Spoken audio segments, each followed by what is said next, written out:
இந்த ஒரு ஷாப்பில் என்கிட்ட திருமங்கல்யம் கூட கோல்டில் இல்லை, மீனாட்சி திருக்கல்யாணம் வேறு வரப்போகுது. ஸோ கவரிங்கில் ஏதாவது காட்டுங்கன்னு சொல்லி கேட்டேன். அவங்க இல்லைம்மா இது ஃபுல்லாக கோல்டு தான் சொல்லிட்டாங்க. கோல்டு விற்கிற ரேட்டுக்கு என்கிட்ட சுத்தமாக காசு இல்லை, நீங்கள் காமிக்கிறதே வேஸ்ட்டு.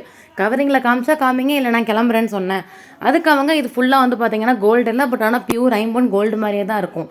இதில் அந்த பஞ்சலோகமும் மிக்ஸ் ஆனதால அவங்க உடம்புக்கு ரொம்பவே நல்லதுன்னு சொன்னாங்க. அதே சமயத்தில் சீக்கிரம் கருத்து போகாதுன்னு சொன்னாங்க. அதனால நான் இந்த ஒரு ஷாப்பில் என்னோட கல்ச்சருக்கான திருமங்கல்யம் உங்ககிட்ட கோல்டில் திருமங்கல்யம் இல்லைன்னா இனிமேல் கவலையே பட வேண்டாம். நீங்களே இவங்க கிட்ட தாராளமாக வாங்கிக்கலாம். இவங்க கிட்ட பட்டை, சொக்கர் மீனாட்சி, நாயுடு, வல்லாளர், செட்டிநாடா இருக்கட்டும், பொட்டுத்தாலியா இருக்கட்டும், எல்லா கல்ச்சருக்குமான திருமங்கல்யம் இவங்க கிட்ட கிடைக்கும். கிறிஸ்டியன்ஸ் வியர் பண்ணக்கூடிய திருமங்கல்யத்தில் இவங்க கிட்ட 4 to 5 கலெக்ஷன்ஸ் இருக்கு. நீங்க என்ன கல்ச்சர் திருமங்கல்யம் உங்களுக்கு வேணுங்கிற இமேஜ் மட்டும் நீங்க ஸ்கிரீன்ல இருக்க நம்பருக்கு வாட்ஸ்அப் பண்ணிட்டா போதும். எங்க கிட்ட இருக்கிற அந்த ஒரு மாடல் உங்களுக்கு சென்ட் பண்ணுவோம். அண்ட் நான் காமிச்சதுல உங்க கல்ச்சருக்கான திருமங்கல்யம் இருந்ததுன்னா அதை நீங்க ஸ்கிரீன்ஷாட் எடுத்து ஸ்கிரீன்ல இருக்க நம்பருக்கு அனுப்பி உங்க ஆர்டர் பிளேஸ் பண்ணிக்கோங்க. நம்ம சேனலை புதுசாக பார்க்குறவங்க பேஜ் இருக்காம ஃபாலோ பண்ணிடுங்க. வீடியோ பிடிச்சா லைக் பண்ணுங்க. பியூர் ஐம்பொன் முறுக்கு செயினும் நம்ம வசந்தபாலா ஐம்பொன் ஜுவல்ஸில் கிடைக்கும். அதை நான் நெக்ஸ்ட் வீடியோவில் உங்களுக்கு எல்லாம் ஷேர் பண்ணுறேன்.